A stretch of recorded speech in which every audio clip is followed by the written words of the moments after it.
Olá! Agora nós vamos resolver uma questão de sociologia, né? Dos clássicos da filosofia, da sociologia, desculpa. E quem são esses clássicos? Émile Durkheim,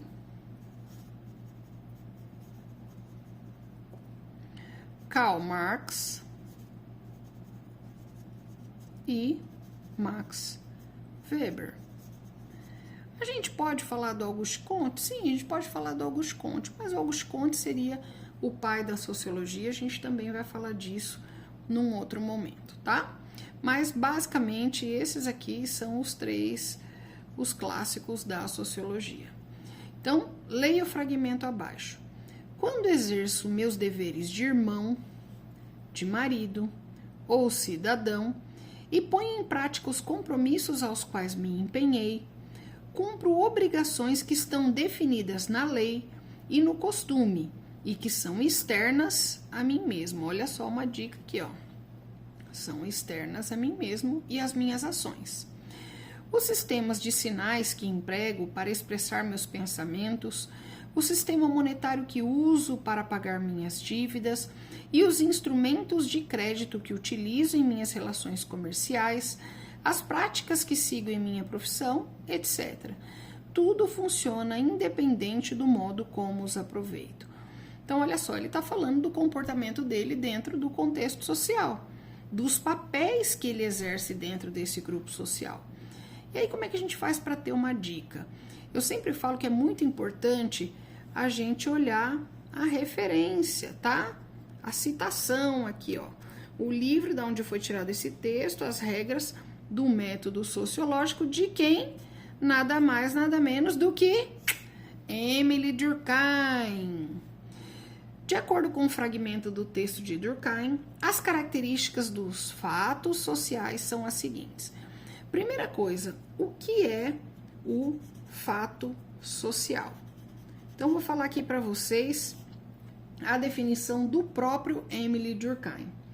Fatos sociais são toda maneira de fazer, fixada ou não, suscetível de exercer sobre o indivíduo uma coerção exterior, ou ainda toda maneira de fazer que é geral, na extensão de uma sociedade dada e ao mesmo tempo possui uma existência própria independente de suas manifestações individuais.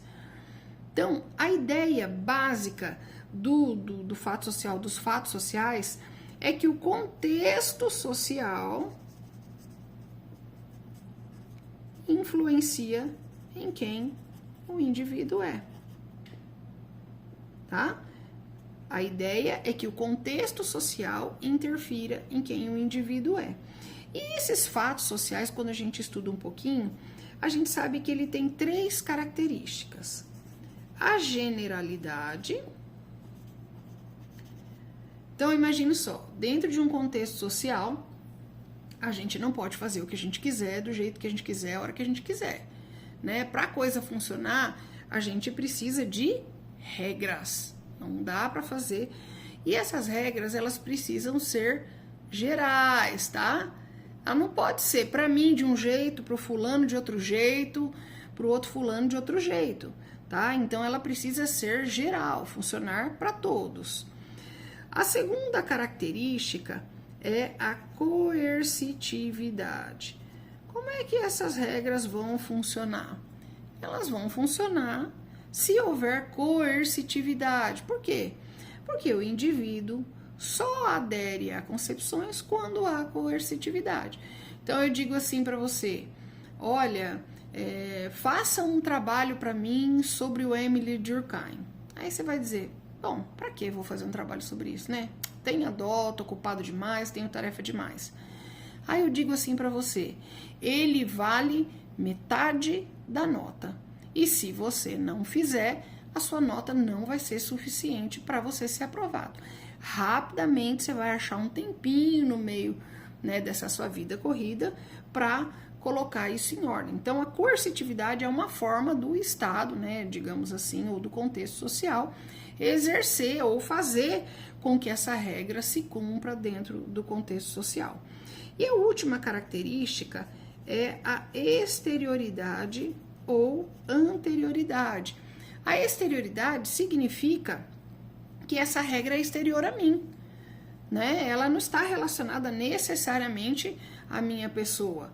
É óbvio que nós vemos leis, por exemplo, como a lei da internet da Carolina Dickman, que é utilizada para poder, né, utilizar o nome da atriz, porque aconteceu uma situação com ela, que é comum a muita gente dentro do contexto social, e essa lei utiliza-se do nome dela para que fique facilmente conhecida, mas essa lei não vale só para ela, né? Ela é exterior ao indivíduo.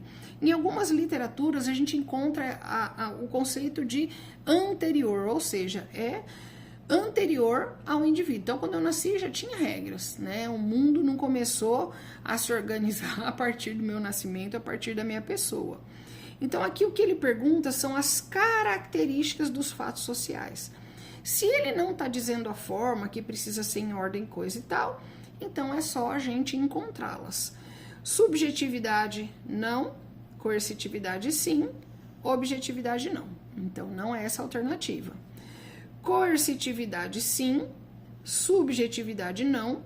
Exterioridade, sim. C, exterioridade, coercitividade e generalidade. Aqui, ó, encontramos a nossa alternativa com as 3 características. Acabou? Não precisa analisar mais nenhuma? Errado. Todas as questões nós precisamos analisar todas as alternativas. Se a gente busca o porquê de cada uma delas, a gente agrega bastante conhecimento de forma mais rápida, né? Então, como dizia um professor meu, que eu gostava muito, precisa estudar por questões. E a segunda coisa é que pode ser que haja uma alternativa aqui que esteja errada ou que seja mais completa e mais viável para responder aí a tua questão. No caso aqui está bem objetivo, mas vamos analisar as demais. Individualidade não, objetividade não e homogeneidade não. E por último, homogeneidade não, individualidade não e generalidade sim. Então, a alternativa correta é a alternativa C, que possui as 3 características dos fatos sociais: generalidade, coercitividade e a exterioridade.